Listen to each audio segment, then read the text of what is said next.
नमस्कार, जय भारत, जय संविधान news NP मध्ये आपले सर्वांचे पुन्हा एकदा स्वागत. तर मंडळी, आज आपण बातमी होणार आहोत ती संगमनेर शहरातून आणि बातमी आहे ती आरोग्य संदर्भातली.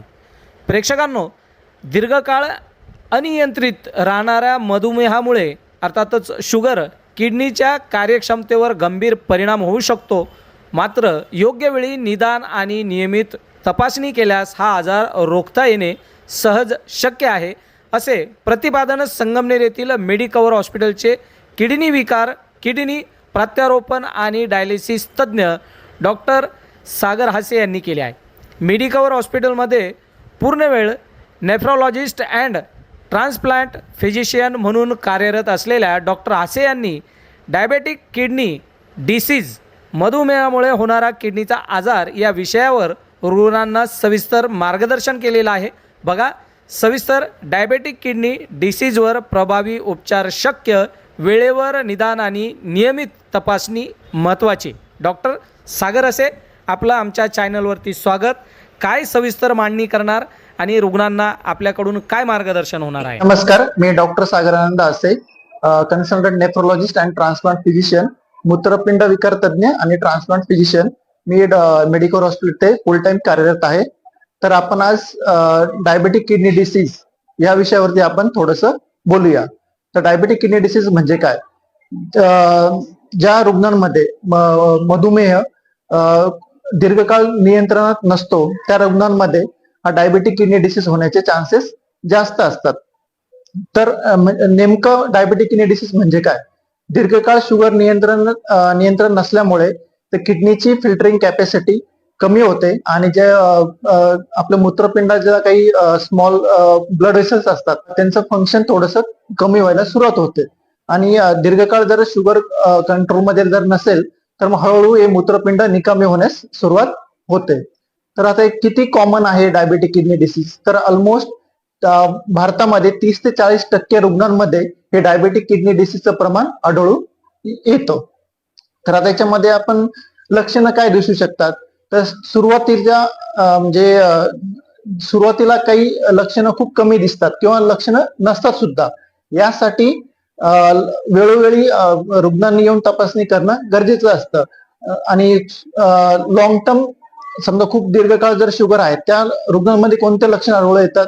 तर पायावरती सूज येणे, चेहऱ्याला सूज येणे, लघवीमधनं फेस जाणे किंवा बीपीचं प्रमाण वाढणे, हे थोडक्यात त्यांची आणि हळूहळू नंतर भूक कमी लागणे, अशक्तपणा, मळमळ होणे, हे लक्षणं त्यांना रुग्णांमध्ये दिसायला सुरुवात होते.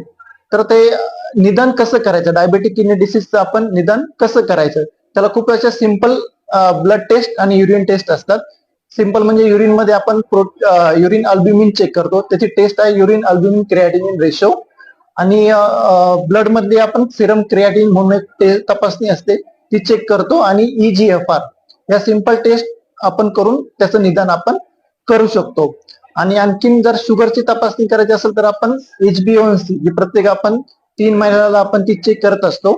आणि लिपिड प्रोफाईल, जे आपल्या चरबीचं प्रमाण किती आहे ते आपण चेक करायला पाहिजे. तर या सिंपल टेस्ट करून आपण डायबेटिक किडनी डिसीज निदान आपल्याला ते करता येऊ शकतं.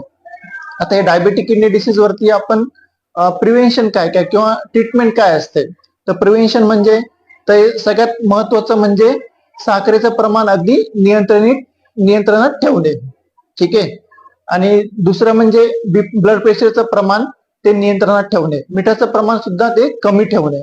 किंवा म्हणजे ज्यांना ओबेसिटीचा त्रास आहे, स्थूलपणा आहे, त्या पेशंटनी वेट रिडक्शन म्हणजे वेट कमी करायला पाहिजे. दररोज ऍटलिस्ट 30 ते 35 मिनिटं आपलं नॉर्मल वॉकिंग अशा रुग्णांनी करायला पाहिजे. दुसरं म्हणजे जर काही व्यसन असेल, धूम्रपान असेल, तर ते आपण ते स्टॉप करायला पाहिजे किंवा क्विट करायला पाहिजे. हे सिंपल प्रिव्हेन्शन आहेत जेणेकरून आपण डायबेटिक किडनी डिसीज प्रोग्रेशन थांबवण्यासाठी आपण ते यूज करू शकतो. आता ट्रीटमेंट काय असते याच्यावरती? तर ज्या पेशंटना डायबेटिक किडनी डिसीज झालाय त्यांनी कधी तपासणी करायला पाहिजे? जर ज्या पेशंटना ऑलरेडी निदान झालेलं आहे डायबेटिक किडनी डिसीज, त्यांनी महिन्यातून 3 ते 6 महिन्यातून एकदा तपासणी करून घेतली पाहिजे. जे मी मगाशी म्हटल्याप्रमाणे युरिन अल्ब्युमिन टेस्ट आणि सिरम क्रिएटिन टेस्ट ही ऍटलिस्ट 3 ते 6 महिन्यातून चेक करणं गरजेचं आहे.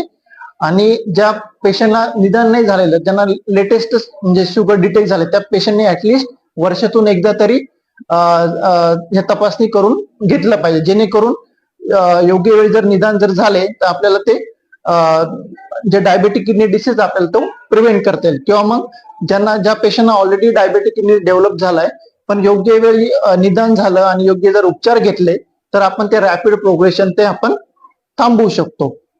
आणि याच्यावरती आता उपचार काय, समजा ज्या पेशंट ऑलरेडी डेव्हलप झालाय डायबेटिक किडनी डिसीज, त्यावरती आपण एकतर शुगर साठी आपण शुगरच्या ट्रीटमेंट देऊ शकतो, नंतर बीपी कंट्रोल करण्यासाठी बीपीच्या मेडिकेशन, बाकी त्यांना आपण डाएट वगैरे त्यांचं डाएट वगैरे प्रॉपर असला पाहिजे.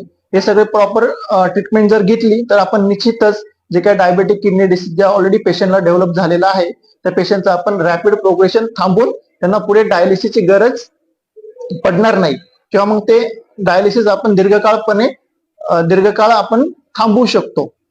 ठीक आहे. तर यासाठी डायबिटीस निदान होणे आणि डायबेटिक किडनी डिसीजचं निदान झाल्यानंतर प्रॉपर प्रिकॉशन, प्रॉपर ट्रीटमेंट, वेळेवरती फॉलोअप ठेवणे आणि प्रॉपर ट्रीटमेंट घेऊन आपण निश्चितच डायबेटिक किडनी डिसीज हे प्रिव्हेंट करू शकतो आणि आपण दीर्घकाळासाठी डायलिसिस प्रिव्हेंट करू शकतो. नमस्कार, धन्यवाद.